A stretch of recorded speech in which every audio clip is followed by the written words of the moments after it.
Hello, everyone. Welcome back to the Better Life podcast. I'm your host, Scott Jones, and as ever, I'm with Daryl Evans. Today, we're going to talk about body language. So, what are your thoughts on body language, Enda? Well, yeah, before we start, I just want to say why we decided to do a podcast about body language. It's because body language is the key communicator in everyday life. You may have heard this saying that the majority of body language is non-verbal, and then after that, it's tone and pitch and stuff like that before language is introduced. So there's lots of different things to consider when talking about body language. Body language actually makes up about 70% of communication. So that's why it's important. I wanted to start with the simple ones because it's very difficult to explain body language over a podcast. So it's very advantageous to understand body language. Can help you in lots of situations, and I always know when someone's lying to me. I always know. And the key is looking at children, because children's body language, they have not developed any sophisticated logical systems to hide their feelings. They basically wear their heart on their sleeves, like, and they facial expressions and their body language is exactly what they are thinking, like. But as we grow older, we develop little techniques to kind of hide them things. So the most obvious one is when a child speaks with a hand over their mouth. What that means is the child is lying, basically. In most cases, the child is lying, and that what it means is they don't want you to hear what they're saying because they know they're in the wrong. So it might not be a lie, but that's a better description there.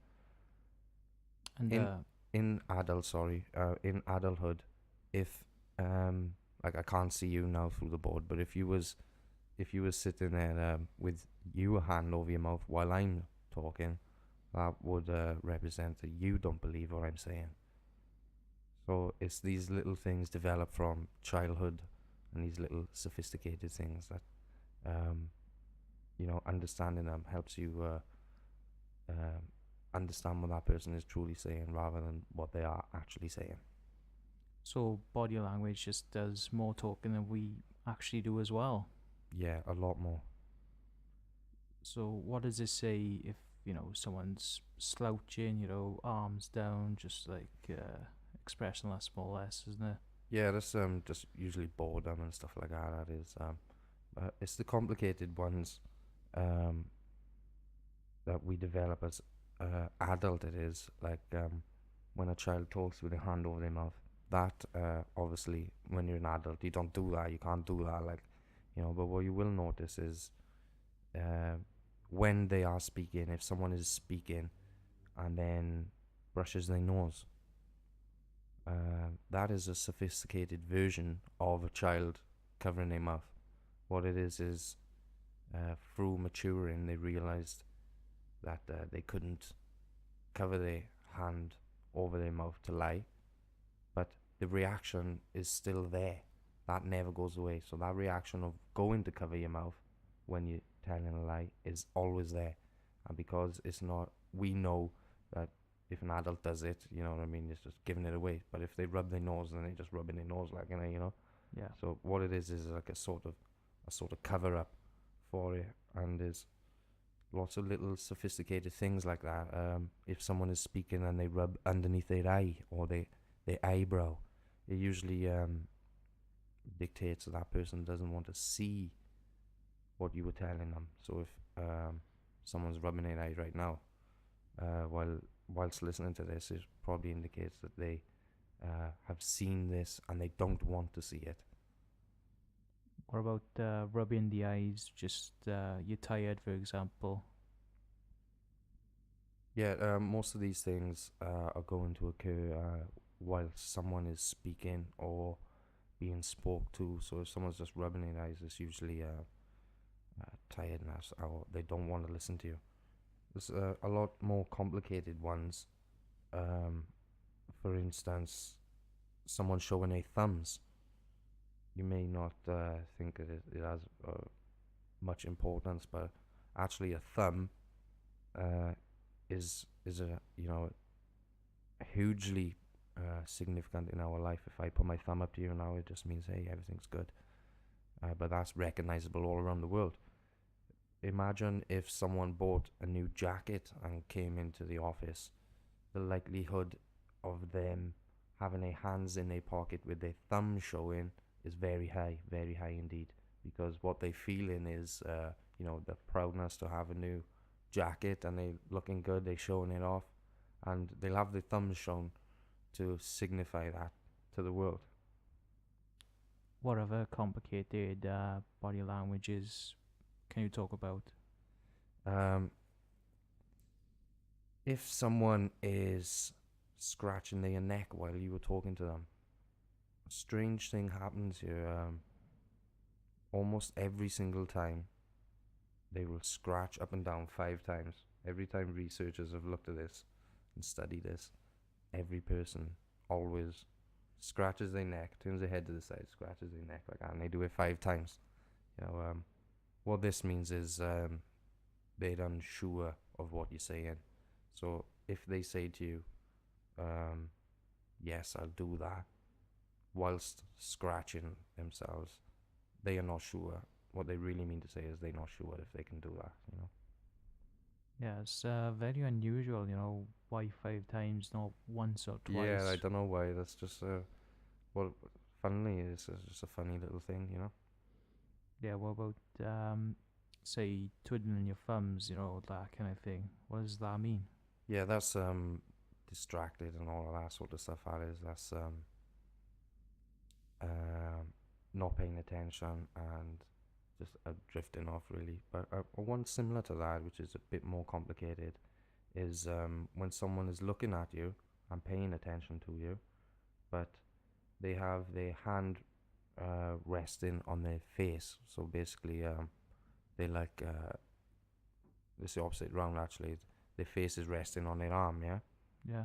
Uh, that usually means boredom, but they looking at you and taking part in your conversation, but they don't want you to think that they're bored. If in that same stance someone points their index finger up, so that they're resting on their arm, but their finger is pointing up, what that means is they're in more of a submissive atmosphere. So it could be an employee around a boss, around a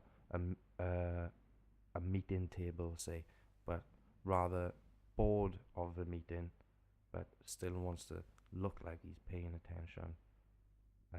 He may have his arm, having his head, in his arm, but that finger will be pointing up to say that, the boss is the boss. Like, What does the body language of a happy person look like then?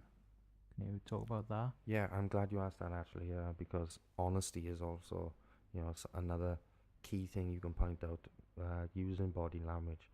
People, when they say in the truth, do little things. They put their hand on their heart. If someone is got their hand on their heart while they're talking to you, they really in the moment and feeling it. You want to listen to what they're saying. Yeah, you want to take that in. And another big giveaway is your palms. If your palms are faced up, that is being very open, very honest. If someone is palms down, then maybe it's not so honest. That's really interesting. What about perhaps maybe body language of people who move their hands when they talk, say like they're describing something, and their hands are just going mad, more or less, it looks like. Yeah, that's just different people's way of expressing themselves. That's again, their palms would come into display a lot. If they're upright and showing towards you, then what they're saying is truthful. If they're touching their nose or covering their mouth, then that indicates that they may be lying or exaggerating the truth. If they are crossed, if they got both hands crossed together, interlocked fingers, like what this usually means is they're frustrated, they're holding something back. If if people have crossed arms, which happens a lot, it can mean a number of things. There's lots of different things that crossed arms can mean. But if they tight, if you're cold and you're clutching yourself, you know what I mean, that's usually confined in something. You don't want to say something. You don't want people to know what you've done or what you're thinking. But it can mean a lot of other things as well. It can just be, nice and comfortable as well. So it's very important to, I think, to understand body language, but to understand that it's not all bad. There's a lot of good things as well. Like, What about anger? How do you think that is, visually passed off as? Yeah, that's a very simple one. That's usually hands behind the back, arms crossed, like, but you're grabbing one arm with the other hand behind your back. That one is usually a submissive one. You usually do it to your boss or someone you dislike.